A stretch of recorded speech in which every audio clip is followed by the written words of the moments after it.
ना।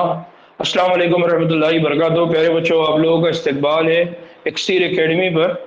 और हम लोग नया चैप्टर स्टार्ट करने वाले हैं जो है बाब नंबर 18, जिस्मानी सयाल और उनका दौरान। हम यहाँ पर हमारे जिस्म के अंदर जो सयाल है, सयाल मतलब फ्लूइड, लिक्विड, माया, जिसको जिस्मानी सयाल कहते हैं, और उनका क्या देखेंगे, दौरान। तो नॉर्मली हमारे जिस्म में दो, हम जो सयाल की बात करते हैं तो पहला तो वो है जिसको हम कहते हैं खून। तो यहाँ पर खून के दौरान की बात होगी, खून की जिस बात होगी, उसको इंग्लिश में कहा जाता है बॉडी फ्लूइड्स एंड सर्कुलेशन। तो हमारे जिस्म के अंदर क्या होते हैं, सयाल होते हैं, और उन सयाल का हमारे जिस्म में क्या होता है, सर्कुलेशन होता है, उनको दौरान होता है, उनको जिस्म में एक जगह से दूसरी जगह क्या किया जाता है, भेजा जाता है, उसको कहा जाता है दौरान। और दौरान हम ये भी कहते हैं कि मतलब दौराना, दौराना का मतलब क्या होता है, बार बार बार बार आप क्या कर रहे हैं, रिपीट कर रहे हैं।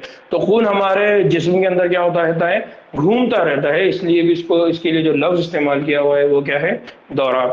ठीक है। तो बॉडी फ्लूइड एंड सर्कुलेशन। ना सबसे पहले हम बात कर रहे हैं कि ये जो बॉडी फ्लूइड एंड सर्कुलेशन है, तो हम इस चैप्टर में क्या पढ़ने वाले हैं ऐसा।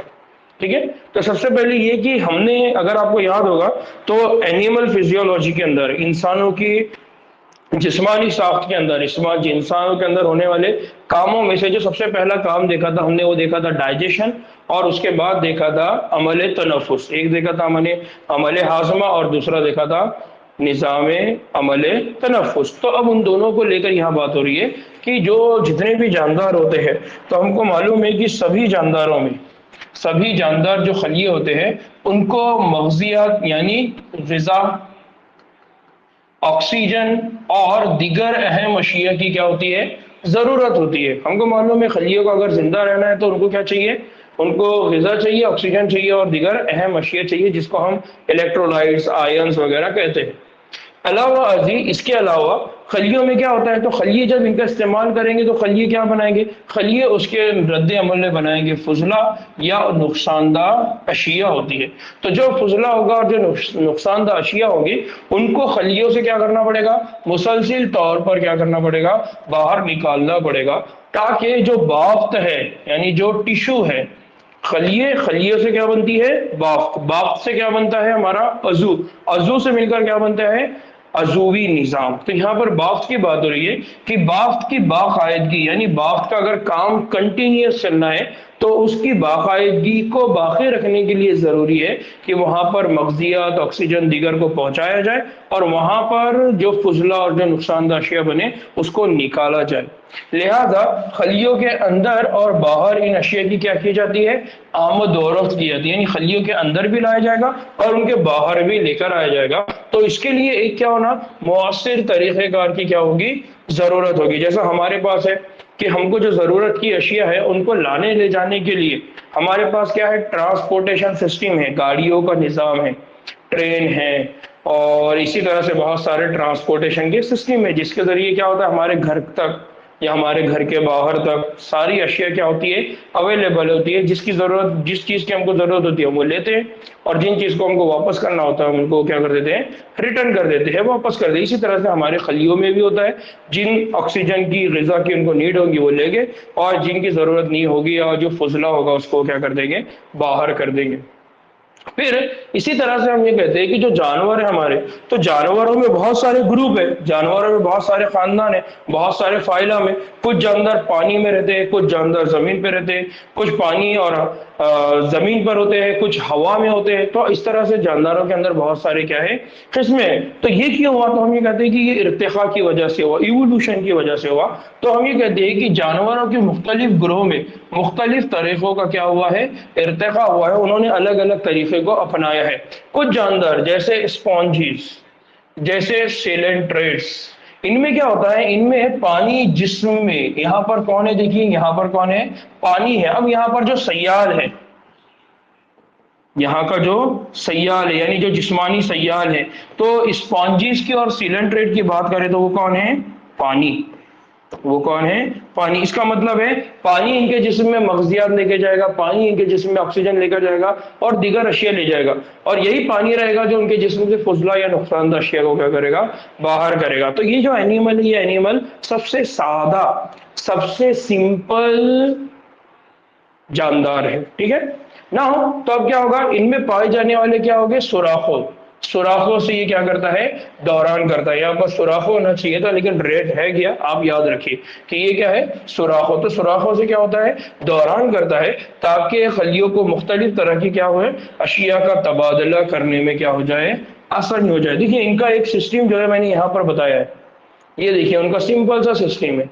सिंपल सा सिस्टम क्या है? उनके जिस्म के अंदर छोटे छोटे पोल है, होर है, ये होल्स है। इन होल से क्या होगा? पानी अंदर जाएगा। जब पानी अंदर जाएगा तो गिजा लेकर जाएगा, ऑक्सीजन लेकर जाएगा, और जब बाहर आएगा तो अंदर से क्या करेगा? जो भी फुजला है, जो या जो ऐसी अशिया है जो गैर जरूरी है, उनको क्या करेगा? बाहर डालेगा। तो ये बहुत सिंपल सिस्टम है, बहुत आसान है। फिर इसके अलावा ये कहा जाता है कि जो पेचीदा जानदार है, यानी अब जो इर्तिका हुआ, इर्तिका के नतीजे में अब पेचीदगी क्या हो गई? बढ़ गई। तो ज्यादा पेचीदा जो जानदार होते हैं, वो उनके अपने जिस्म के अंदर क्या होता है? खास तरह के सयाल का इस्तेमाल होता है। जैसा वहां पानी का इस्तेमाल हो रहा है, यहाँ पर सयाल का, खास तरह का सयाल का इस्तेमाल हो रहा है, ताकि इस तरह की अशिया क्या हो सके?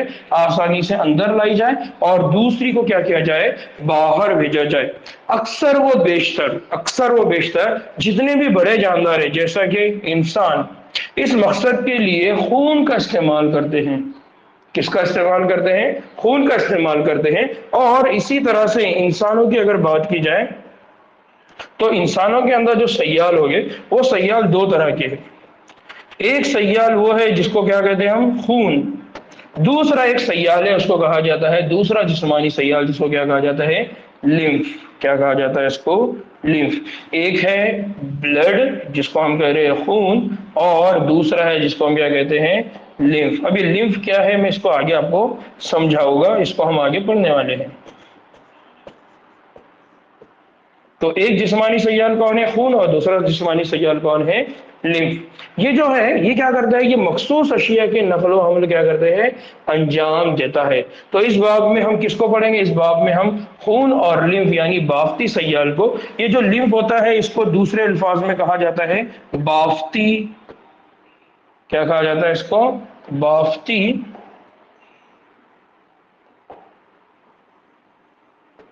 सयाल।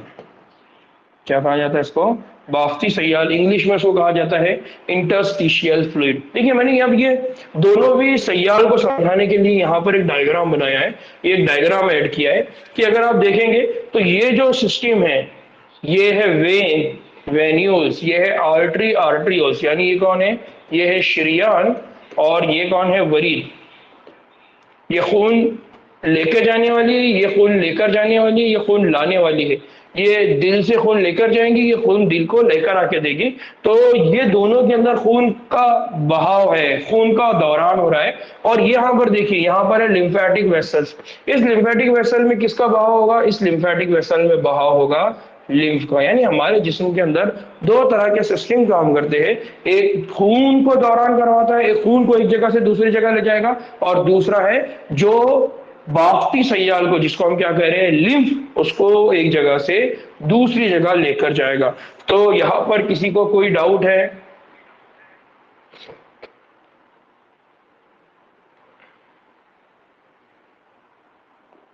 मैंने कहा कि जब हम इसको आगे बढ़ेंगे तो मैं आपको कंसेप्ट और क्लियर करूंगा लिम्फ वाला, ठीक है।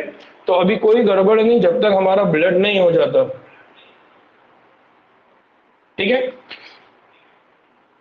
बच्चों व्हाट्सएप ग्रुप में अपडेट करिए, जो लोग ज्वाइन नहीं हुए उनके लिए। तो अगर कोई एक भी आप में से कोई अपडेट कर देगा तो बहुत अच्छी बात होगी।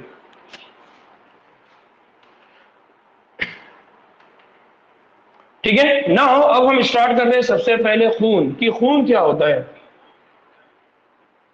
ठीक है, खून क्या होता है? शरियान और वरीद क्या काम करती है? बेटा थोड़ा वेट कर लो, इंशाल्लाह हम आगे जाने वाले हैं। शरियान और वरीद, उनको भी हम देखने वाले हैं, ठीक है ना। हम बात कर रहे हैं खून। जो हमने कहा कि दो तरह के सयाल है, उसमें सबसे पहले हम की बात कर रहे हैं खून की, हम बात कर रहे हैं ब्लड। अगर आपको याद होगा तो जब हमने बाफ्तें पढ़ी थी, बाफ्तों के हमने कितने टाइप पढ़े थे? 4 टाइप। किसी को याद है क्या 4 टाइप बाफ्तों की? टिश्यू के 4 टाइप जो हमने पढ़े थे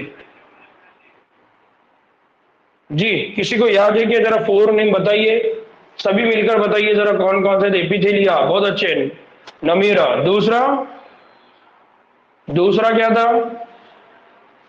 न्यूरल, ये तो चौथा टाइप था। दूसरा कनेक्टिव, मस्क्यूलर, है ना? याद आ रहा है? हमने पढ़ा था कि सबसे पहले क्या पढ़ा था हमने?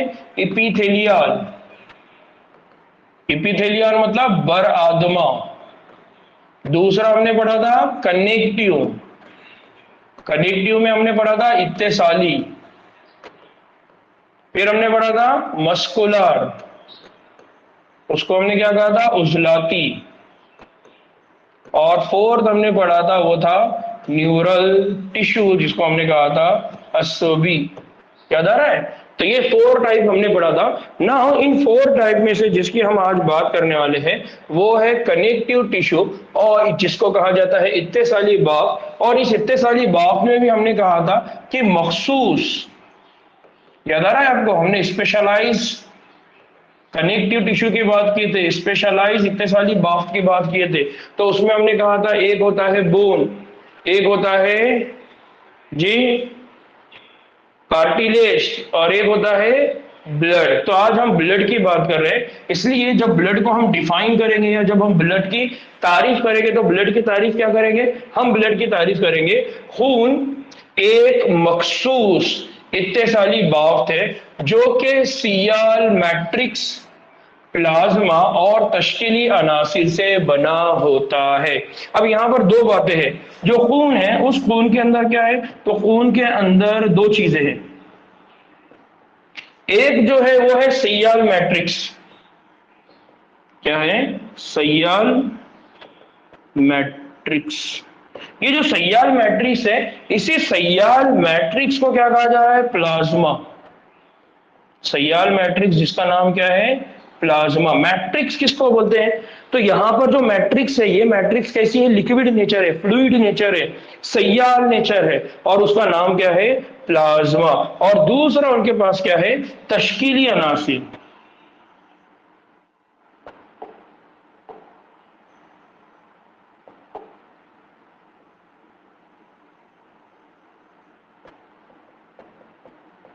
दूसरा कौन है? तश्कीली अनासिर। तो 2 चीजें हैं यहां पर, एक है सयाल मैट्रिक्स और दूसरा क्या है? तश्कीली अनासिर। इन्हीं तश्कीली अनासिर को और इंग्लिश में क्या कहा जाता है? इन्हीं तश्कीली अनासिर को उर्दू में कहा जाता है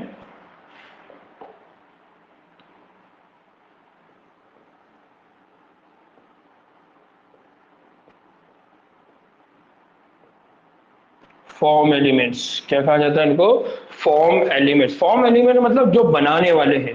तो यहाँ याद रखिए कि यहाँ पर 2 है। एक है, याद रखिए, एक चीज क्या है यहाँ पर? एक है प्लाज्मा और दूसरा क्या है? Form elements. ठीक है ना? अब लास्ट टाइम में मैंने कहा था कि प्लाज्मा क्या होता है, उसको कैसा समझेंगे, क्या चीजें उसमें होती है।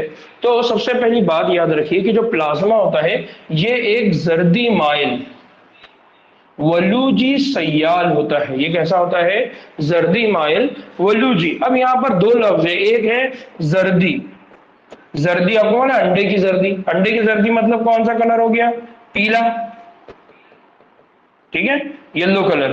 दूसरा वलूजी, तो जो अंडे की जर्दी होती है वो कैसी होती है? वलूजी होती है, यानी चिपचिपी। कैसी होती है वो? चिपचिपी होती है।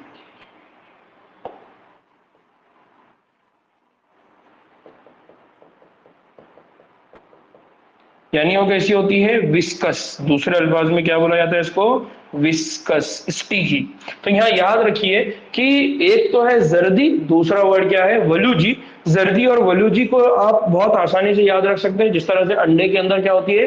जर्दी होती है और वो चिपचिपी होती है, उसी तरह से हमारा जिस्म के अंदर जो ब्लड होता है उसमें जो प्लाज्मा होता है, उस प्लाज्मा के अंदर क्या होता है? जर्दी माइल वलूजी क्या होता है? सयाल होता है, फ्लूइड होता है। और उस फ्लूइड के अंदर अगर आप बात करेंगे तो तकरीबन 55% खून के सेल, यानी यहाँ पर क्या होता है, जिसमें तकरीबन 55% खून, यानी ये जो प्लाज्मा होता है, ये प्लाज्मा क्या करता है, ये प्लाज्मा 55% बनाता है। कितना बनाता है, 55% खून का बनाता है। तो यहाँ पर असल में थोड़ा सा गड़बड़ हो गया ट्रांसलेशन में। तो 55% कौन होता है खून का, वो होता है प्लाज्मा। फिर प्लाज्मा में क्या क्या होता है, इस बात को बहुत अच्छे से समझ लेते हैं कि प्लाज्मा में होता क्या क्या है। इस कंपोजिशन को याद रखिए, प्लाज्मा के कंपोजिशन को याद रखेंगे तो बहुत आसानी होगी कि जो प्लाज्मा है, उस प्लाज्मा का जो पूरा प्लाज्मा जो बना हुआ है, तो उस प्लाज्मा में क्या होता है। पहली चीज याद रखिए, हम प्लाज्मा के अंदर जो अज्जा है उसकी बात कर रहे हैं। प्लाज्मा के जो अज्जा है, या हम ये कहेंगे कंपोजिशन।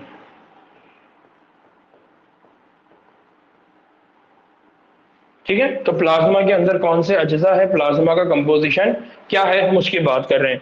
तो प्लाज्मा के अंदर सबसे पहली बात याद रखिए कि प्लाज्मा के अंदर जो है वो 90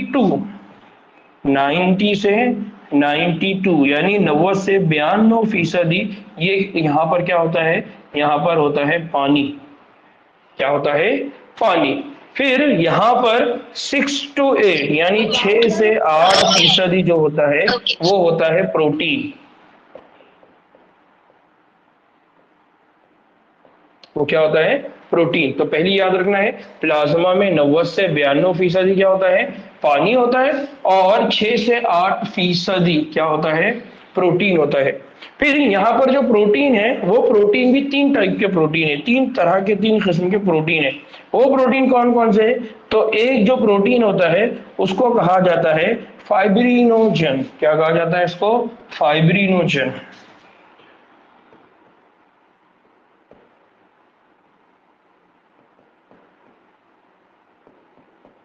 क्या कहा जाता है इसको, फाइब्रिनोजन।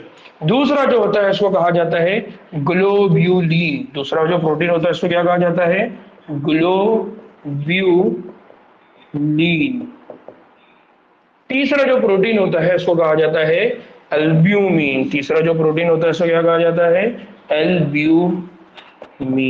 तो 3 तरह के प्रोटीन होते हैं जिनको कहा जाता है फाइब्रिनोजन, ग्लोब्यूलिन एंड एल्ब्यूमिन। ना, जो फाइब्रिनोजन है उसका काम क्या है, अब इसको समझ लीजिए। जो फाइब्रिनोजन है ये खून को जमाने में, कहां पर काम करते हैं, ये खून को जमाने में काम करते हैं। यानी खून को जमाने में, खून को जमाने को कहा जाता है ब्लड क्लॉटिंग। क्या कहा जाता है इसको, ब्लड क्लॉटिंग। यानी हमारे जिस्म में अगर जख्म हो जाए, तो जख्म होने के बाद खून रसना शुरू होता है, खून बहना शुरू होता है, तो उस वक्त उस खून के बहने को रोक देना है, वो काम करने को कहा जाता है खून को जमा देना, उसको कहा जाता है ब्लड क्लॉटिंग। तो इस ब्लड क्लॉटिंग को अंजाम देने का काम कौन करते हैं, इस ब्लड क्लॉटिंग को कहा जाता है, इस ब्लड क्लॉटिंग को क्या, इस ब्लड क्लॉटिंग को कौन अंजाम देता है, फाइब्रिनोजन। फिर इसी तरह से है ग्लोब्यूलिन। दूसरा कौन है, ग्लोब्यूलिन। ग्लोब्यूलिन बुनियादी तौर पे क्या करते हैं, जिस्म के दिफाई निजाम, किसको कंट्रोल करते हैं ये ग्लोब्यूलिन, ग्लोब्यूलिन हमारे जिस्म के दिफाई निजाम, किसको कंट्रोल करते हैं, दिफाई निजाम। दिफाई निजाम का मतलब क्या होता है, इम्यून सिस्टम।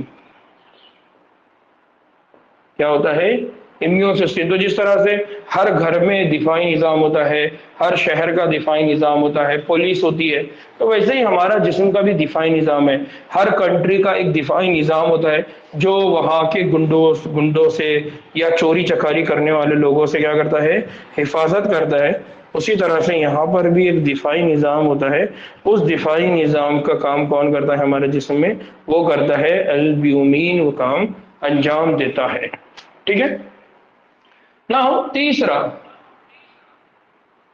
आ, क्या हो गया, ये कौन है,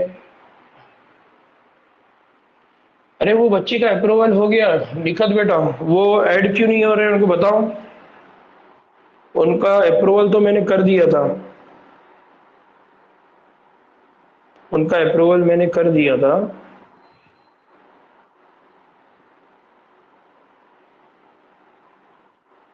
उन्होंने लिंक प्रॉपरली यूज नहीं किया होगा। देखो मेरे पास अभी कोई अप्रूवल आया नहीं है, मैं ऑलरेडी वो बच्ची का अप्रूवल एक्सेप्ट कर चुका हूँ जी। उनका कोई इशू होगा, एक बार उनको चेक करिए बोलो, ठीक है ना हो। दूसरा, तीसरा जो है वो कौन है? तीसरा है एल्ब्यूमिन। तीसरा वाला कौन है? एल्ब्यूमिन। ये एल्ब्यूमिन जो होता है ये वलूजी तवाजुन में मदद करता है। क्या करता है ये? वलूजी तवाजुन। वलूजी तवाजुन को कहा जाता है ऑस्मोटिक प्रेशर या ऑस्मोटिक बैलेंस। क्या बोला जाता है? Osmotic balance. ऑस्मोटिक बैलेंस का मतलब क्या होता है? जो वाटर का प्रेशर होता है या जो वाटर का जो अमाउंट होगा, वाटर की जो क्वांटिटी होगी, उसको वो क्या करेगा? मेंटेन करेगा। इस तरह से हमारे जिस्म के अंदर ये तीन अहम प्रोटीन है जो तीन अहम काम क्या करते हैं? अंजाम देते हैं। अगर हमारे जिस्म के अंदर इनका कुछ भी चेंजेस हो जाए तो हमारे जिस्म के अंदर ये जो खून है, अब ये खून किसी काम का नहीं रहेगा या ये बहुत सारे हमारे जिस्म में क्या करेगा? नुकसान के लिए जिम्मेदार होगा। फिर इसी तरह से हमारे जिस्म के अंदर क्या होता है? हमारे जिस्म के अंदर तीसरा जो कंपोनेंट होता है, तीसरा जो होता है वो क्या होता है? वो होता है मादनियात। वो क्या होते हैं? मादनियात, या जिनको कहा जाता है इलेक्ट्रोलाइट्स। क्या कहा जाता है इनको? इलेक्ट्रोलाइट्स। कौन कौन होते हैं? तो जैसे सोडियम है, कैल्शियम है, मैग्नीशियम है, बाइकार्बोनेट है, क्लोराइड आयन है, वगैरह वगैरह। ये सारे के सारे क्या होते हैं? हमारे खून के अंदर क्या होते हैं? मौजूद होते हैं, ठीक है। तो इनकी वजह से हमारा खून बना होता है। फिर इसी तरह से इसमें क्या होते हैं? कुछ ऑर्गेनिक मॉलिक्यूल,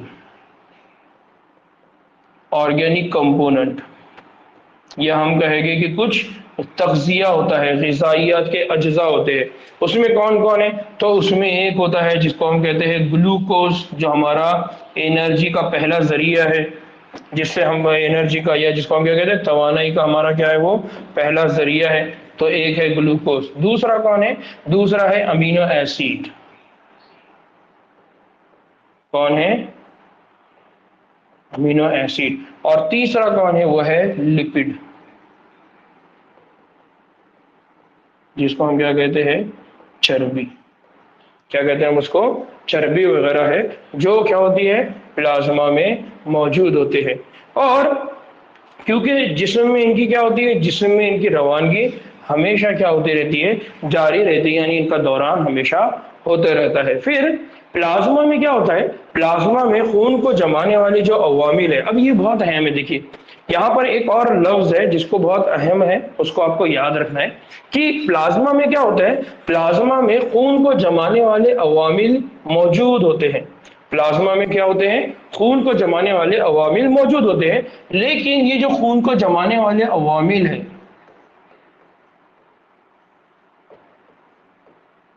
ये जो खून को जमाने वाले जो अवामिल है, तो ये गैर मुतहर्रिक कैसे होते हैं? गैर मुतहर्रिक, या हम उनको कहेंगे कि किस फॉर्म में होते हैं? ये इनएक्टिव होते हैं। कैसे होते हैं? इनएक्टिव होते हैं। तो प्लाज्मा के अंदर क्या होता है? प्लाज्मा के अंदर तीसरा जो कंपोनेंट होते हैं, जो लास्ट जिसको याद रखना है, वो कौन होते हैं? खून को जमाने वाले।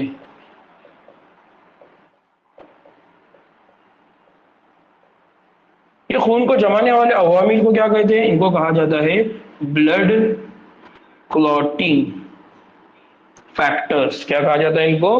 Blood clotting factors.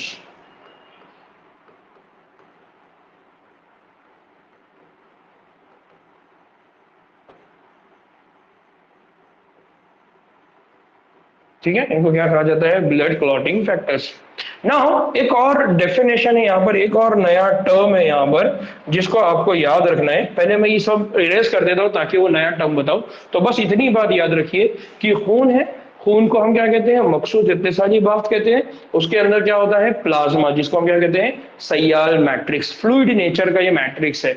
उस प्लाज्मा में क्या क्या होता है? तो हमने कहा कि 90 से लेकर 92% पानी होता है, 6 से 8% यहाँ पर प्रोटीन होते हैं। प्रोटीन में 3 टाइप है, फाइब्रिनोजन, ग्लोब्यूलिन, एल्ब्यूमिन। साथ ही साथ कुछ मादनियात होती है, और साथ ही साथ ऑर्गेनिक कंपोनेंट होते हैं, ग़िज़ाई अजनास होते हैं, तग़ज़िया होता है, ग्लूकोज, अमीनो एसिड, चर्बी। और उसी तरह से हमने कहा कि इसमें खून को जमाने वाले अवामिल होते हैं जिसको हमने कहा ब्लड क्लॉटिंग फैक्टर। ठीक है, नाउ अब अगर आपने क्या किया, आपने इस प्लाज्मा से, ये जो प्लाज्मा है आपके पास,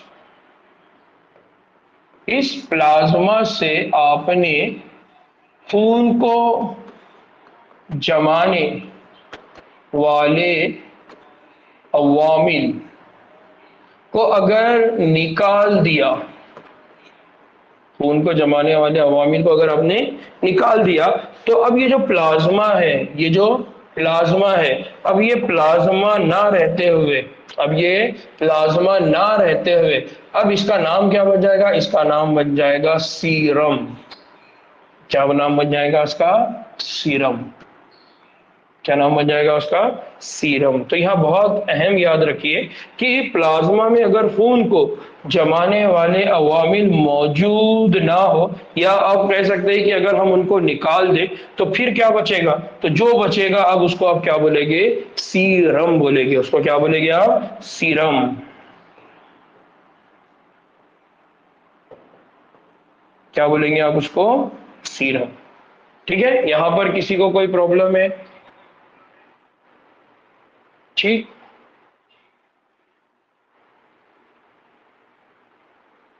ये जो वीडियो कट रही है, जिनको प्रॉब्लम है, अभी वो प्रॉब्लम हल हुआ,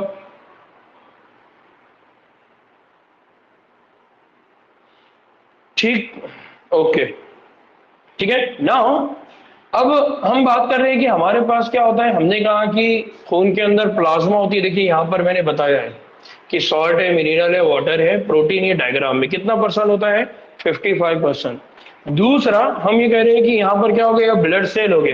तो ब्लड सेल कितना होंगे, तो हम आगे चल के पढ़ेंगे कि यहाँ पर ब्लड सेल होते हैं जिसको व्हाइट ब्लड सेल कहते हैं, प्लेटलेट कहते हैं, और कौन होते हैं, रेड ब्लड सेल। तो ये इस तरह से देखिए, मैंने इसको डायग्रामेटिक प्रेजेंटेशन बताया। अगर आप देखेंगे तो ये कैसा है, येलो कलर का फ्लूइड है। इस येलो कलर को क्या कहा जा रहा है, येलो कलर को उसको कहा जा रहा है प्लाज्मा। क्या कहा जा रहा है इसको, प्लाज्मा। ठीक, यहां पर किसी को कोई डाउट,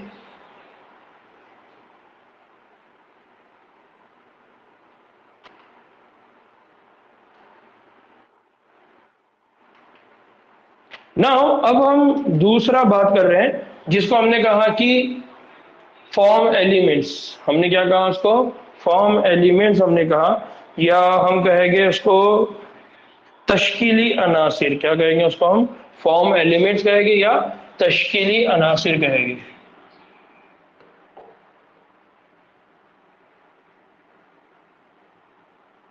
क्या कहते हैं इसको, तश्कीली अनासिर, या क्या कहते हैं, फॉर्म एलिमेंट्स।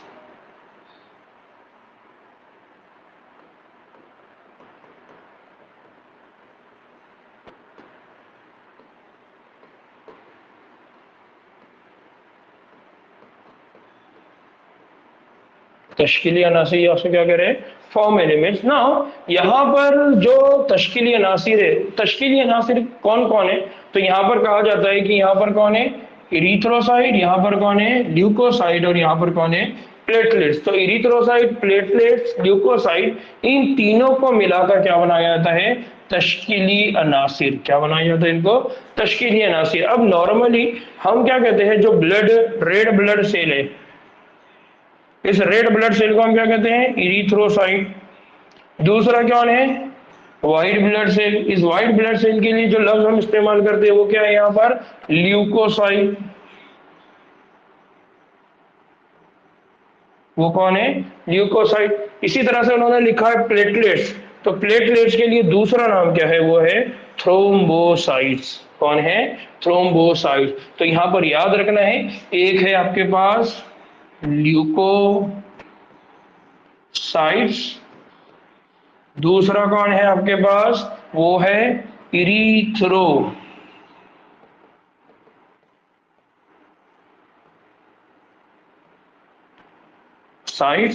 और तीसरा है जिसको आप क्या कहते हैं, प्लेट, क्या कहते हैं आप उसको, प्लेटलेट्स। ठीक है ना, हम जब भी ये कहते हैं तो हम ये कहते हैं कि सफेद खून के जर्रात। नॉर्मली इनको जब डिफाइन उर्दू में बोला जाता है तो सफेद खून के जर्रात, इनको कहा जाता है सुर्ख खून के जर्रात, या हम कह सकते हैं उनको सफेद खून के खलिए और सुर्ख खून के खलिए। तो इन सब से मिलकर क्या बनता है, हमारा खून बनता है। और खून कितना होता है, यानी हमारा जो ब्लड है उस ब्लड का ये तश्कीली जो अनासिर कितने होते हैं, तो ये हमारे कितने होते हैं 45%। तभी हमने कहा ना, हमने कहा कि खून है, खून को बनाने वाले दो अज्जा है, एक है जिसको हमने कहा प्लाज्मा, और दूसरा जो है वो हमारा कौन है, तश्कीली अनासिर, या जिसको हम क्या कह रहे थे, खून वाले अनासिर यानी तश्कीली अनासिर या सेल। तो प्लाज्मा कितना था 55%, और जो तश्कीली अनासिर है वो कितने पर से गए 45%। इस तरह से हमारा जो खून है वो कितना हो गया 100%। ठीक ना। अब हम उसमें सबसे पहले बात करने वाले हैं, खून में जो सबसे ज्यादा पाया जाता है या खून में जो सबसे ज्यादा दिखाई देने वाला है वो है हमारा सुर्ख खलिया। अब देखिए यहाँ पर ट्रांसलेशन किस तरह से किया गया है। अब अगर इस ट्रांसलेशन के हिसाब से जाएंगे तो बहुत परेशानी होगी। तो हम यहाँ पर क्या बोलेंगे, सुर्ख खलिया। क्या हम यहाँ सिंपल बोलेंगे सुर्ख खलिया। तो खून में सबसे ज्यादा तादाद, देखिए इसको याद रखिए, खून में सबसे ज्यादा तादाद में जो खलिए पाए जाते हैं तो वो खलिए कौन है, इरीथ्रोसाइट्स। कौन है वो, इरीथ्रोसाइट यानी सुर्ख वाले, जिन्हें हम क्या कहते हैं, सुर्ख दमवी खलिए, यानी कहते हैं रेड ब्लड कार्पसल्स। क्या बोला जाता है इनको, रेड ब्लड कार्पसल्स। तो इंग्लिश में भी अगर आपको उसका ट्रांसलेशन लॉन्ग फॉर्म याद रखना है तो उसको क्या बोला जाता है, कार्पसल्स। ठीक है ना। एक तंदुरुस्त इंसान में, अगर एक तंदुरुस्त इंसान की बात की जाए तो फी क्यूबिक मिलीमीटर, यानी एक ऐसी प्लेट होती है और उस प्लेट के अंदर इस तरह से कुछ क्यूब्स बनाए जाते हैं। क्यूब्स मतलब जिनके चारों भी कॉलम कैसे होते हैं, एक जैसे। तो इस ट्यूब के अंदर कितने नंबर आ रहे हैं, है ना। जो ब्लड काउंटिंग की जाती है उस वक्त, अगर आपके कोई दोस्त रिश्तेदार आपके आजू बाजू अगर कोई लेबोरेटरी होगी तो उनको जाके पूछिए कि खून को जब आप गिनते हैं खलियों को तो कैसा गिनते हैं, तो उसके लिए लफ्ज यूज किया जाता है फी क्यूबिक मिलीमीटर। फी यानी एक, क्यूबिक का क्या हो रहा है मिलीमीटर। खून में औसतन 5 से 5.5 मिलियन आरबीसी पाए जाते हैं। कितने होना चाहिए वहां पर, 5 टू 5, कितने होना चाहिए यहाँ पर, यहाँ पर होना चाहिए 5 टू 5.5 मिलियन, यानी इतने लाख, 5 से लेके 5.5 लाख क्या होना चाहिए, आरबीसी सेल मौजूद होना चाहिए। आरबीसी में, आरबीसी जो होते हैं उन जवान हड्डियों के लाल गूदे में बनती है। न्याओ यहाँ पर बहुत अहम चीज है कि ये जो आरबीसी सेल है, ये आरबीसी सेल कहाँ से बनते हैं, तो ये जो लाल गूदा है इसको इंग्लिश में कहा जाता है रेड बोन मैरो। क्या कहा जाता है इसको, रेड बोन मैरो। तो जो गुद्दा होता है बड़ी हड्डियों का, उन हड्डियों के अंदर जो होता है वो होता है, क्या होता है, लाल गूदा होता है, जिसको कहा जाता है रेड बोन मैरो। इस रेड बोन मैरो से हमारे जिस्म में क्या बनते हैं, आरबीसी सेल बनते हैं, ब्लड सेल बनते हैं। इसलिए हमारे पास अक्सर पाए खाने की बहुत अहमियत है, पाए खाने की बहुत ज्यादा फजीलत है कि जिनके आरबीसी कम हो जाए तो उनको पाए वगैरह खिला। ठीक है, तो ऐसे साइंटिफिक रीजन है पाए खाने के। ठीक है, बहुत सारे साइंटिफिक रीजन है। औरंगाबाद में जो लोग औरंगाबाद में आएंगे ना उनको मालूम पड़ेगा, यहाँ पर सुबह सुबह स्पेशल पाए खाने के लिए लोग जाते हैं। ठीक है, चलिए वो उस बात से हटते हैं। तो आरबीसी क्या होता है, ये जो आरबीसी ये कहाँ से बनते हैं, हड्डियों के लाल गूदे से बनते हैं। फिर ज्यादातर पिस्तानदार जानवर हो, पिस्तानदार जानवर का मतलब क्या है, पिस्तानदार जानवर का यहाँ पर मतलब है मैमल्स, यानी हमारी बात हो रही है। ठीक है, मैमल्स के आरबीसी में न्यूक्लियस नहीं होता। ये बहुत अहम है बच्चों, इसको याद रखिए कि जो आरबीसी सेल होते हैं मैमल्स, उनके अंदर क्या नहीं होता है, उनके अंदर न्यूक्लियस नहीं होता है, उनके अंदर मरकजा नहीं होता है। अब ये मरकजा कहाँ चला जाता है, क्यों चला जाता है, इसका बहुत सारा स्टडी है जिसको हम बाद में देखेंगे। और ये दो जोफी का मतलब क्या है, बाय कॉनकेव। दो जोफी का मतलब क्या होता है, तो अगर आप इस खलिए को देख रहे होंगे ना, तो इसको देखने के बाद आपको लग रहा होगा कि इस तरह से, ठीक है, ये जो खलिया है, तो यहाँ पर बीच में क्या है, एक गड्ढे जैसा है। तो दो जोफी, यानी ये एक और ये दूसरा, तो इस साइड में दो जोफ है। जोफ है मतलब उभार है। तो एक साइड में इस तरह से इसका क्या होता है, खलिए का क्या होता है, स्ट्रक्चर होता है। आपने बालूशाही देखी है, बालूशाही, खाने की चीजें बहुत ज्यादा याद रहती है मेरे को, हालांकि मैं बालूशाही खाता नहीं। तो बालूशाही को अगर आपने देखा तो उसका इस तरह का वो शेप होता है कि अंदर बीच में क्या होगा, वो थोड़ा दबा हुआ होगा और आजू बाजू से क्या होगा, उभरा हुआ होगा ना हो। फिर इनमें सुर्ख रंग का, अब ये जो लाल होते हैं ये क्यों होते हैं, तो इनमें सुर्ख रंग का एक, इनमें क्या होता है, सुर्ख रंग का एक प्रोटीन, यानी एक प्रोटीन होता है, और वो भी प्रोटीन बहुत पेचीदा प्रोटीन होता है, कोई सादा प्रोटीन नहीं होता। इस प्रोटीन के अंदर क्या होता है, लोहा। इस प्रोटीन के अंदर क्या होता है, लोहा। तो अब ये देखिए, ये खलिया है और इस खलिए के अंदर क्या है, प्रोटीन है। और इस प्रोटीन के पास क्या है, तो इस प्रोटीन के पास होता है आयरन। इस प्रोटीन के पास क्या होता है, आयरन, यानी इस प्रोटीन के पास क्या होता है, लोहा, यानी इसको हम क्या कहते हैं, फेरस। ठीक है, तो जिसे क्या कहा जाता है, हेमोग्लोबिन। जिसे क्या कहा जाता है, हेमोग्लोबिन। तो आपको याद होगा जब हमने रेस्पिरेशन पढ़ा था, यानी अमल तनफुस पढ़ा था, उस अमल तनफुस में हमने कहा था कि हमारे जिस्म में जो आरबीसी होते हैं, सुर्ख खून के जो जर्रात होते हैं या सुर्ख खून के जो खलिए होते हैं, वो ऑक्सीजन को ट्रांसपोर्ट करते हैं, ऑक्सीजन को एक जगह से दूसरी जगह लेके जाते हैं। तो हमारे लंग्स से ऑक्सीजन को लेना है, तो हमारे फेफड़ों से ऑक्सीजन को लेना है, तो ऑक्सीजन को बिठाते कहां पर थे, यानी ऑक्सीजन की सीट कौन सी है, तो ऑक्सीजन की जो सीट थी, वो ऑक्सीजन की सीट कौन थी, हेमोग्लोबिन। याद आ रहा है, उस वक्त हमने पढ़ा हेमोग्लोबिन होता है। तो ये जो आरबीसी है, ये है, ये आरबीसी, ये गाड़ी है, कैरियर है, एक तरह की कार है। इस कार में कौन बैठ के जाते हैं, इस कार में बैठ के जाते हैं ऑक्सीजन, और इस कार में बैठकर वापस कौन आते हैं, कार्बन डाइऑक्साइड। तो हमने पढ़ा था कि हमारा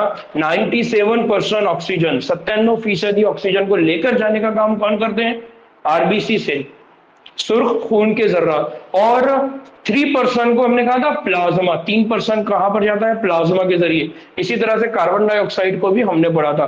तो इसको पढ़कर आपने आज एक होमवर्क ये करना है कि जो रेस्पिरेशन में टॉपिक हमने हेमोग्लोबिन से रिलेटेड पढ़ा था, हेमोग्लोबिन ऑक्सीजन का ट्रांसपोर्टेशन, कार्बन डाइऑक्साइड का ट्रांसपोर्टेशन, बाउंडेड फॉर्म में, जुड़े हुए फॉर्म में, हल पजीर फॉर्म में, है ना। तो इससे क्या होगा, दो चीजें होगी, एक इसी चैप्टर के साथ आपका उस चैप्टर का वो पॉइंट का रिवीजन हो जाएगा, और आपको समझ में आएगा कि यार एनसीईआरटी में एक जैसे पॉइंट कहां कहां पर मेंशन किए गए हैं। इससे आपको स्टडी करने में बहुत आसानी होगी। ठीक है, तो आपको ये एक होमवर्क आज करना है। ठीक है, कितने लोग करेंगे,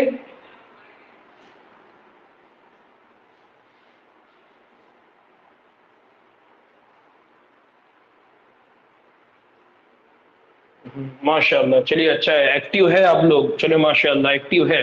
ठीक है ना। इसी की वजह से क्या होता है, इस हेमोग्लोबिन की वजह से क्या होता है, इसकी वजह से इन खलियों का जो रंग है वो कैसा है, लाल है और सुर्ख होता है, और इसीलिए इन्हें क्या कहा जाता है, सुर्ख दमवी खलिए, या जिसको हम क्या कह रहे हैं, सुर्ख खून के जर्रात।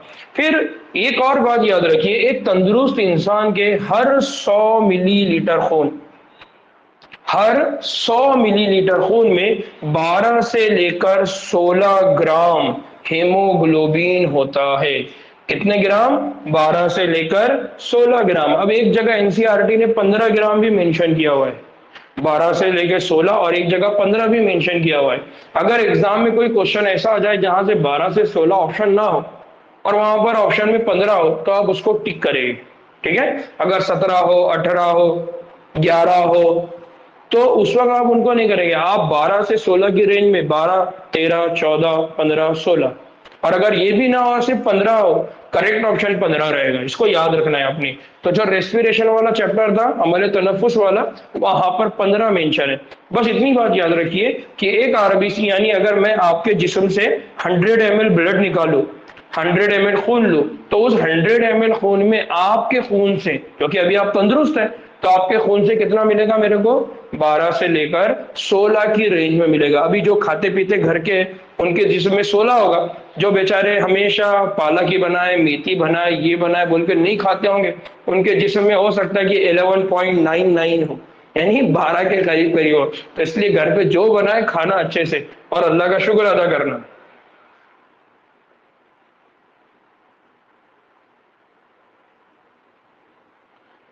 चलो आगे बढ़ते हैं ना। हो ये जो साल में है, ये साल में तनफुसी गैसों की नकल हमने क्या करते हैं, अहम रोल अदा करते हैं। जो बात मैंने आपको बताया उसी बात को यहाँ पर दोहराया जा रहा है कि तनफुसी गैसों में यानी ऑक्सीजन और कार्बन डाइऑक्साइड की नकल हमले।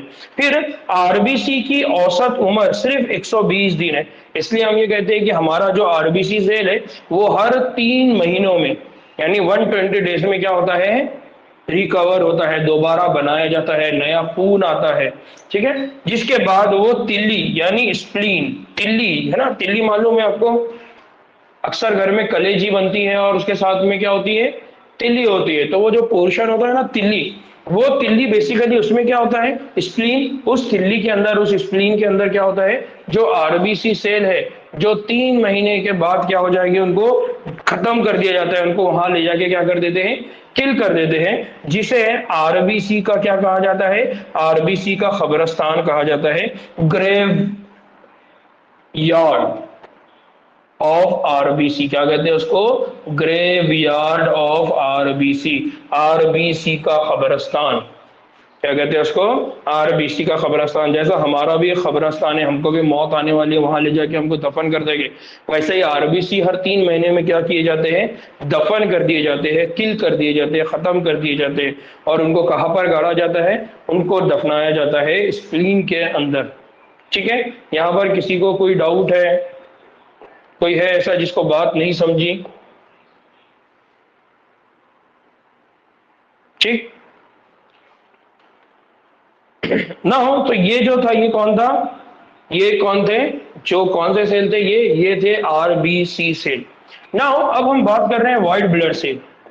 अब हम किसकी बात कर रहे हैं, व्हाइट ब्लड सेल की। तो जो व्हाइट ब्लड सेल होती है, व्हाइट ब्लड सेल की खास बात क्या होती है, तो ल्यूकोसाइट, इनको क्या कहा जाता है, ल्यूकोसाइट। ल्यूकोसाइट को सफेद दमवी खलिए या डब्ल्यूबीसी व्हाइट ब्लड कार्पसस कहते हैं। चूंकि इनमें आरबी, इनके अंदर क्या नहीं होता है, हेमोग्लोबिन। क्या नहीं होता है इनके अंदर, हेमोग्लोबिन। हमने पढ़ा हुआ है कि आरबीसी को रेड ब्लड इसीलिए बोलते हैं क्योंकि उनके पास क्या होता है, लाल कलर का, सुर्ख कलर का ये क्या होता है, पिगमेंट होता है, जिसको क्या कहते हैं, हेमोग्लोबिन। और इनमें ये नहीं होता, इसलिए कैसे होते हैं, सफेद कलर के होते हैं। इसलिए ये कैसे होते हैं, बेरंग होते हैं। इनमें न्यूमेक्स या इनमें क्या कहते हैं, न्यूक्लियस। इनमें क्या होता है, न्यूक्लियस होता है, वहां पर न्यूक्लियस नहीं होता। यहाँ पर क्या होगा, ट्रांसलेशन में थोड़ी गड़बड़ हो गई। तो यहाँ याद रखना है कि उनके अंदर क्या होता है, न्यूक्लियस होता है, और ये निस्बतन कम तादाद में होते हैं। तो अगर आरबीसी की बात करें तो आरबीसी कितने होते हैं, 5 से 5.5 जी, 5 से 5.5 मिलियन पर फी क्यूबिक में। और ये कितने होते हैं, ये औसतन होते हैं 6,000 से 8,000 फी क्यूबिक मिलीमीटर। कितने होते हैं, फी क्यूबिक मिलीमीटर। इस तरह से उनको बताया जाता है, MMQ। ठीक है, फी क्यूबिक मिलीमीटर। फिर ल्यूकोसाइड का जो वक्त हयात है वो भी बहुत मुख्तसर होता है, बहुत शॉर्ट लाइफ होती है उनकी। कुछ मिनटों में, कुछ घंटों में इनकी क्या हो जाती है, मौत हो जाती है। फिर जो WBC है वो 2 तरह के हैं। अब ये जो WBC है, जो व्हाइट ब्लड सेल है, उनके 2 टाइप होते हैं। व्हाइट ब्लड सेल के कितने टाइप है, 2 टाइप है। कौन कौन से 2 टाइप है, तो जो WBC है उनके 2 टाइप है। एक को कहा जाता है ग्रेन्युलोसाइट। क्या कहा जाता है इनको, ग्रेनुलोसाइट्स।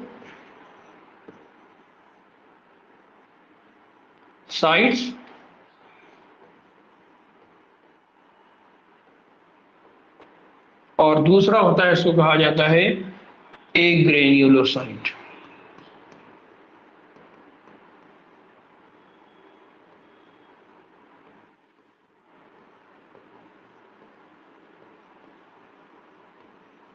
एक होता है जिसको कहा जाता है ग्रेन्युलोसाइट, और दूसरा होता है अग्रेन्युलोसाइट। अब ये ग्रेन्यूल्स का क्या मतलब है इसको समझ लीजिए। ये जो फॉर एग्जांपल ये सेल है, इस सेल के अंदर इस तरह से छोटे छोटे डॉट की तरह दिखने वाले स्ट्रक्चर होगी। तो ये क्या होती है, ये सैक होती है, ये छोटी छोटी क्या होती है, थैलियां होती है। और इन थैलियों के अंदर क्या होते हैं, इन थैलियों के अंदर होते हैं कीमियाई अज्जा होते हैं। इनके अंदर कुछ केमिकल्स होते हैं, कुछ केमिकल्स हो गए, कुछ इंजाइम हो गए, उनको वो क्या करते हैं, जमा करके रखते हैं, स्टोर करके रखते हैं। उनको कहा जाता है ग्रेन्यूल्स। तो जिन खलियों के अंदर, यानी जिन व्हाइट ब्लड सेल के अंदर, जिन ल्यूकोसाइट के अंदर, जिन सफेद खलियों के अंदर ग्रेन्यूल होंगे वो होंगे ग्रेन्युलोसाइट, और जिनके अंदर नहीं होंगे वो हो जाएंगे अग्रेन्युलोसाइट। अब ये जो ग्रेन्युलोसाइट है उसकी एग्जांपल कौन कौन है, तो ग्रेन्युलोसाइट की 3 एग्जांपल है। वो 3 एग्जांपल कौन है, तो आप देखिए यहां पर देखिए, ये है इयोसिनोफिल, ये है बेसोफिल, और ये है न्यूट्रोफिल। अब इनके अंदर देखेंगे, यहाँ पर देखिए ग्रेन्यूल्स है छोटे छोटे, यहाँ देखिए ग्रेन्यूल्स है, यहाँ देखिए ग्रेन्यूल्स है। तो ये तीनों भी जो टाइप है वो तीनों टाइप किसके हैं, बेसोफिल, न्यूट्रोफिल और इयोसिनोफिल। ये तीनों भी ग्रेन्युलोसाइट की क्या है, अकसाम है। जबकि यहाँ पर 2 है, एक है लिम्फोसाइट, एक कौन है, लिम्फोसाइट, और दूसरा कौन है, मोनोसाइट। यानी ये देखिए ये मोनोसाइट है, यहाँ पर आपको कहीं ग्रैन्यूल नहीं दिखेगा, और दूसरा कौन है, लिम्फोसाइट। यहाँ दोनों को क्या कहा जाता है, ए ग्रैन्युलोसाइट, इनको क्या कहा जाता है। फिर डब्ल्यूबीसी में जो होते हैं, डब्ल्यूबीसी में क्या होता है, डब्ल्यूबीसी में न्यूट्रोफिल, डब्ल्यूबीसी में कौन हो गया, न्यूट्रोफिल, यानी ग्रेन्युलोसाइट का एक से सबसे ज्यादा कितना होता है, 60 to 65%। कितना होता है वो, 60 से लेके 65%। फिर बेसोफिल होते हैं जो सबसे कम होते हैं, जो 0.5 से कितने होंगे, 1% हो गए। एक बात यहाँ पर समझ लीजिए कि हमारे जिस्म के अंदर जो न्यूट्रोफिल है और जो बेसोफिल है, इनका बहुत अहम काम होता है हमारे जिस्म के दिफाई निजाम में। हमारा जिस्म का जो इम्यून सिस्टम है उसमें, जैसा हम ये कहेंगे ना कि हमारा जो कंट्री है, इस कंट्री के अंदर जो फौजी है, जो सोल्जर है, तो सोल्जर में से एक सोल्जर वो है जो हवाई, दूसरा वो है जो पानी में है, तीसरा वो है जो जमीनी। तो जो जमीनी फौज है, जो हवाई फौज है, ये बहुत इंपॉर्टेंट है, इनकी बहुत अहम जरूरत है। तो वैसे ही हम ये कह रहे हैं कि 3 फौज है, 3 फौज में से 2 फौज है, एक है न्यूट्रोफिल और दूसरी है बेसोफिल। इनका बहुत इंपॉर्टेंट रोल होता है हमारे दिफाई निजाम में। तो इनका नंबर कम होना, इनका नंबर बढ़ जाना हमारे जिस्म के अंदर बहुत सारी बीमारियों की निशानदेही करता है। इसलिए आप देखिए कि अगर आपकी तबीयत खराब हो जाती है तो डॉक्टर आपको कहता है कि जाइए ब्लड रिपोर्ट निकाल के लाइए। उस ब्लड रिपोर्ट में आप देखते हैं कि कुछ नाम होते हैं और उनके आगे नंबर लिखे हुए थे। तो वो जो नंबर के ऊपर आपने देखा होगा कि कभी कभार येलो कलर से उसको क्या कर देते हैं, हाईलाइट कर देते हैं, हाईलाइटर वहां पर लगा होता है। वो हाईलाइटर आपको क्या बताता है, जब आप किसी डॉक्टर के पास जाते हैं तो फिर वो आपको बोलता है ना, तब वो डॉक्टर आपको क्या करता है, बताता है कि भाई क्या है। ठीक है, तो यहाँ पर बेसिक कंसेप्ट याद रखना है कि न्यूट्रोफिल से 60 से लेकर 65 है, और बेसोफिल कितने हैं, 0.5 से लेकर 1%। ना हो, अब बहुत अहम चीज है जिसको याद रखना है। देखिए यहाँ पर है ना, मोनोसाइट है, लिम्फोसाइट है, बेसोफिल, इयोसिनोफिल और न्यूट्रोफिल है। यहाँ पर मैंने एक सेल आपके सामने एक्स्ट्रा रखा हुआ है जिसको कहा जाता है मैक्रोफाज। क्या बुलाया था इसको, मैक्रोफाज। अब ये मैक्रोफाज है क्या, मैं इसको आगे बताता हूं। बस यहां पर इतनी बात समझ लिए कि न्यूट्रोफिल और मोनोसाइट, ये टोटल 6 to 8%। ये कितना है, टोटल 6 to 8%। अब बात समझिए, न्यूट्रोफिल और मोनोसाइट ये दोनों मिला के 6 to 8% ये क्या अंजाम देते हैं, ये फेगोसाइटिक खलिए हैं। ये कौन सा रोल प्ले करते हैं, यानी अगर हम इस तरह से समझे कि जिसमें में पूरे न्यूट्रोफिल है, वो तो 60 to 65 है, उनकी बात हो रही है, उनमें से कुछ होंगे जो कितने होंगे, 6 to 8%। वो भी साथ में कौन है, मोनोसाइट, वो क्या करेंगे, फेगोसाइटोसिस। देखिए लास्ट टाइम भी मैंने फेगोसाइटोसिस बताया था, और आई थिंक आज सुबह में समर ने भी मेरे को दोबारा पूछा है और मैंने उसको डेफिनेशन अगेन दिया था। कल भी मैंने कहा था कि फेगोसाइटिक जो सेल होते हैं वो फेगोसाइटिक सेल क्या होते हैं, फेगोसाइटिक सेल मतलब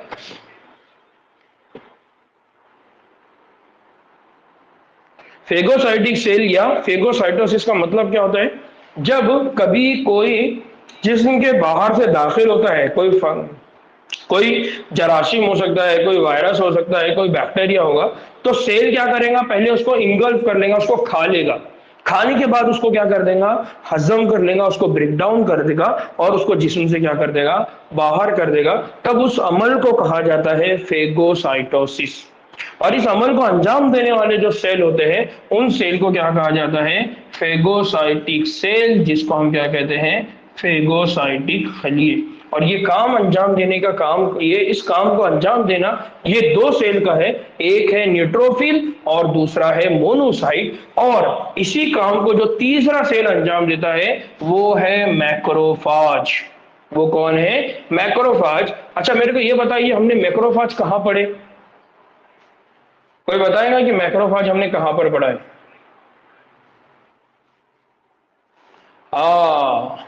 हजम कर लेता है, लेकिन हजम नहीं करता है, उसको जिस्म से बाहर करता है।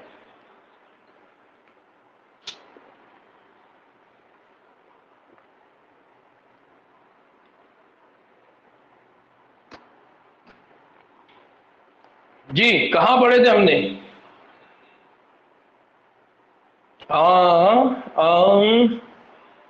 नहीं, इत्तेसाली बाफ में नहीं पढ़े थे हमने। शायान अंसारी।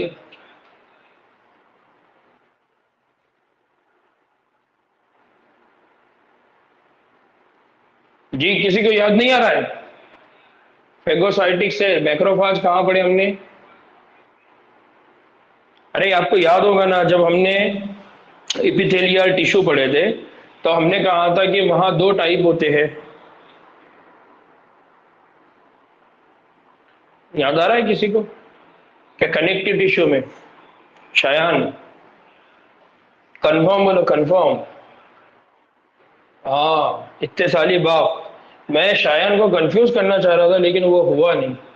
कहां पर होती है, इत्तेसाली बाफ्त में। कहां पर होती है, इत्तेसाली बाफ्त में। इत्तेसाली बाफ्त में हमने दो टाइप की बाफ्त पढ़े थे, एक जिसको हमने कहा था ढीला और एक को कहा था हमने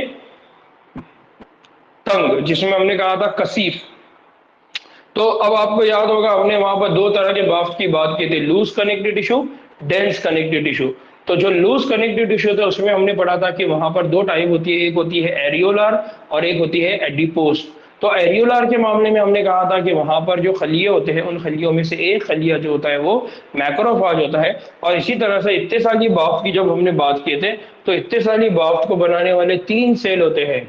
सही, अलीजा बाजी, अलीजा फातिमा, सही बात। फाइब्रोब्लास्ट, मास्ट सेल और कौन होता है, मैक्रोफाज। तो ये जो मैक्रोफाज होता है, ये मैक्रोफाज भी कौन है, फेगोसाइटिक सेल। लेकिन ये जो मैक्रोफाज होते हैं, ये मैक्रोफाज कहाँ मौजूद होते हैं, ये होते हैं बाफ्त में।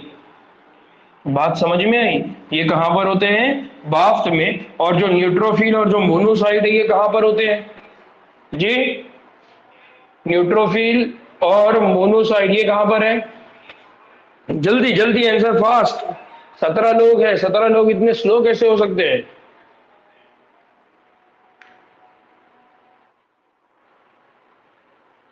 ब्लड कहां पर, ब्लड में, खून में। तो जब तक खून में है, एक बात और समझ लीजिए, जब तक मोनोसाइट जब तक खून में है इसका नाम रहेगा मोनोसाइट। और जब ये खून से निकल के कहा चला जाएगा, बाफ्त में चला जाएगा, तब उसका नाम क्या हो जाता है, मैक्रोफाज।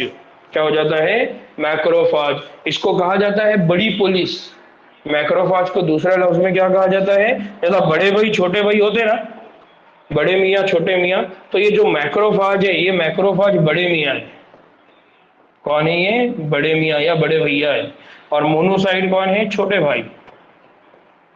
ठीक है, याद रखिए, ये बड़े मियाँ है और ये छोटे मियाँ है। ये छोटे मियाँ हमेशा कहाँ रहते हैं, खून में रहते हैं, और जो बड़े मियाँ रहते हैं वो कहाँ रहते हैं, टिश्यू में। ठीक है, नाउ अभी यहाँ पर किसी को कोई डाउट है?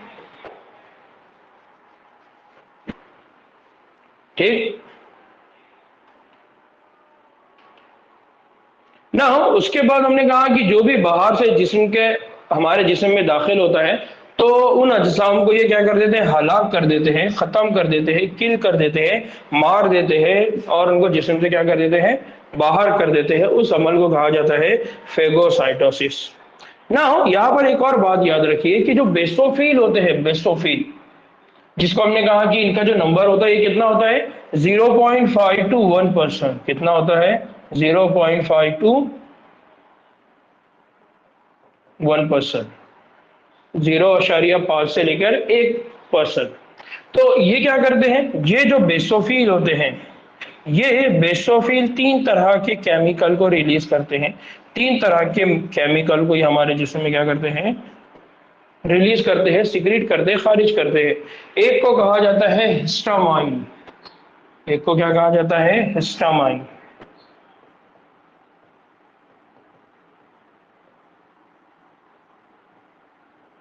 क्या कहा जाता है इसको, हिस्टामाइन।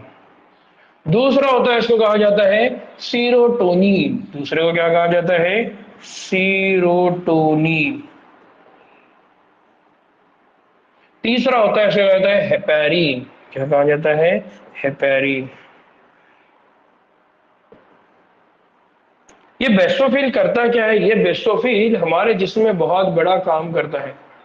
बड़ा काम क्या करता है ये सोजिशी तामुलात में काम करता है। किस में काम करता है, सोजिशी तामुलात। सोजिश तामुलात मतलब इंफ्लामेटरी रिएक्शन। कौन से रिएक्शन में, इंफ्लामेटरी रिएक्शन। यानी अगर आप डॉक्टर के पास गए और डॉक्टर के पास जाने के बाद आपने कहा कि यार मेरी तबीयत बार बार खराब हो रही है, अब डॉक्टर को समझ में नहीं आ रहा है, तो डॉक्टर बोलता है कि यार समझ में नहीं आ रहा है आपको क्या हो रहा है, काम करते हैं ब्लड टेस्ट करते हैं। ब्लड टेस्ट करने के बाद आपके जिस्म के अंदर अगर बेसोफिल के नंबर ज्यादा आ रहे हैं, 0.5 से 1% ये होना चाहिए, लेकिन 2% हो गया या 3% हो गया या 1%, इससे ज्यादा हो गया, तो इसका मतलब क्या है कि आपके जिस्म के अंदर कहीं पर तो भी इन्फ्लामेशन है, सोजिश है। वो सोजिश की वजह से क्या हो रहा है, उस सोजिश की वजह से आपकी तबीयत बार बार खराब हो रही है। यानी आपके जिस्म का जो दिफाई निजाम है वो बार बार आपको बता रहा है कि अरे भाई कुछ तो अंदर गड़बड़ चल रही है, अंदर गड़बड़ चल रही है, उसको दुरुस्त करो, दुरुस्त करो। इसको कहा जाता है इन्फ्लामेटरी रिएक्शन। जैसा कहीं पर अगर कुछ हो जाए तो हमारे घर में क्या होता है, अलार्म। कहीं पर कुछ हो जाए या आपके घर में आपके बाहर घंटी होती है, तो वो घंटी क्या करती है, आपको बार बार अलर्ट करते रहती है।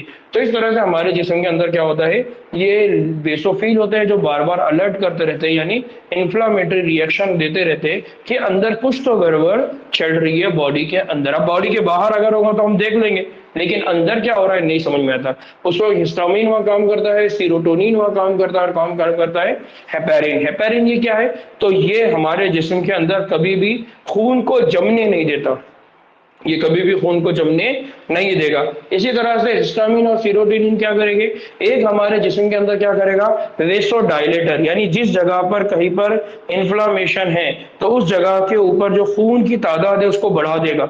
और दूसरा होगा जो सेरोटोनिन, ये वेसोकंस्ट्रिक्शन, यानी जहां पर हमारे ब्लड की खून की स्पीड बढ़ जाना चाहिए ताकि पूरे जिस्म को मालूम पड़ जाए कि हमारे पास कुछ तो प्रॉब्लम चल रहा है, तो सीरोटोनिन क्या करवा देगा, ब्लड के अंदर वेसोकंस्ट्रिक्शन, यानी उसको क्या करेगा, नैरो करवा देगा, कंस्ट्रिक्ट कर देगा, उसको तनाव में डाल देगा, जिसकी वजह से उसका जो डायमीटर है, उसका जो एरिया है वो क्या हो जाएगा, कम, और उससे ब्लड की स्पीड क्या हो जाएगी, बढ़ जाएगी। तो इस तरह से हमारे जिस्म में वो क्या करता है, सोजिश तामुला, जिसको क्या कहा जाता है, इन्फ्लामेटरी रिएक्शन को क्या करता है, अंजाम देता है।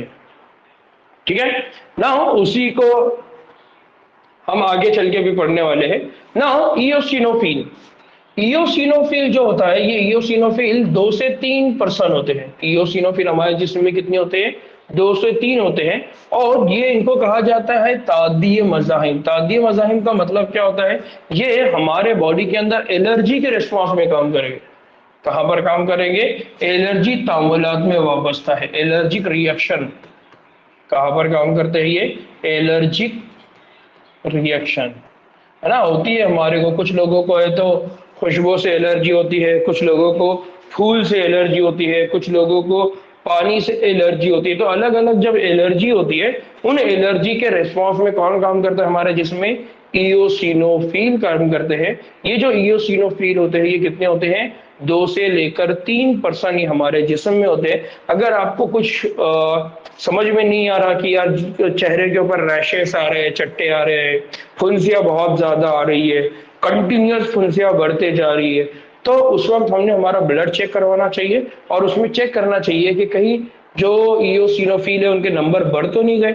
अगर ईओसिनोफिल के नंबर बढ़े हैं इसका मतलब हमारे जिस्म में क्या चालू है, एलर्जिक रिएक्शन चालू है।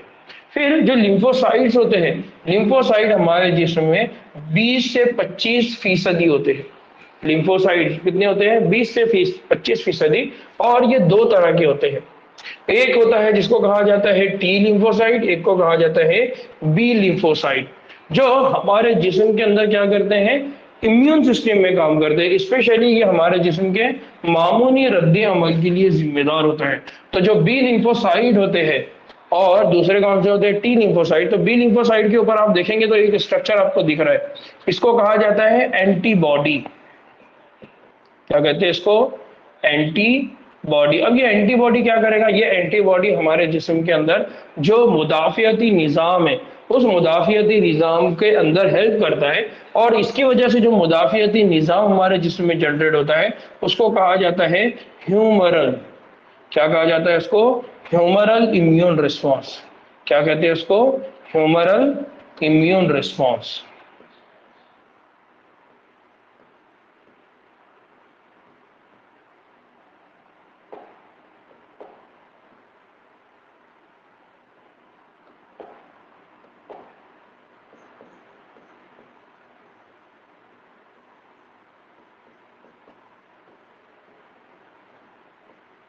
और इसी ह्यूमन इम्यून रिस्पॉन्स को क्या कहा जाता है, मामूली रद्द अमल। क्या बोला जाता है इसको, मामूली रद्द अमल। तो ये मामूली रद्द अमल कौन अंजाम देता है, बी सेल। कौन अंजाम देता है, बी सेल। और इस मामूली रद्द अमल यानी एंटीबॉडीज बनाने में हेल्प कौन करते हैं, टी सेल। कौन करते हैं हेल्प, टी सेल। तो इस तरह से यहाँ पर दो टाइप के सेल है, एक सेल जो है वो है बी सेल और दूसरा सेल है टी सेल। ठीक है, इंशाल्लाह बेटा हम लोग नमाज बिल्कुल पढ़ेंगे। तो मे भी पॉसिबल है कि मैं और 10 मिनट में हमारा लेक्चर खत्म कर देंगे, नमाज वगैरह पढ़ लेंगे। ठीक है, मेरा इरादा था कि हम लोग इसको आगे लेकर जाएंगे, लेकिन बात समझ में आ रही है, एक तो खाने का टाइम भी है और दूसरा नमाज का भी टाइम है। तो एक तो पॉसिबिलिटी ये हो सकती है कि कल हम 1-1.5 घंटे में ये आधा चैप्टर पूरा बाकी जितना बचा है वो खत्म कर दें, और साथ में दूसरा नया चैप्टर भी कल हम क्या कर सकते हैं, शुरुआत कर सकते हैं। तो कल 2 बजे से 4 बजे के बीच में जो हमारा हमेशा का टाइम है उसमें हम कल इसको कंटिन्यू करेंगे। अलबत्ता अभी जो है हमारे पास और 5 से 6 मिनट है, उसमें हम ये बाकी की चीजें कंप्लीट कर लेते हैं। ठीक है ना, यहाँ पर किसी को कोई डाउट है, कोई बात है ऐसी जो नहीं समझ में आई?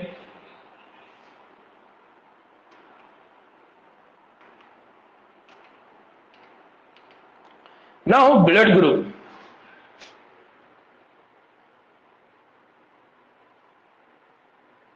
ठीक है, नाउ मेरे को ऐसा लगता है क्योंकि ये एक कंप्लीट टॉपिक है, दो टॉपिक है जो एक साथ है ब्लड ग्रुप का, एक है एबीओ ब्लड ग्रुप और दूसरा है आरएच ब्लड ग्रुप। और इन दोनों भी ब्लड ग्रुप को समझाने के लिए हमारे पास अच्छा खासा टाइम चाहिए। कितना टाइम है आपके नमाज के लिए बेटा वहां पर अभी, क्योंकि 8:40 हो रहा है और 5 मिनट में ये बात कंप्लीट नहीं होगी।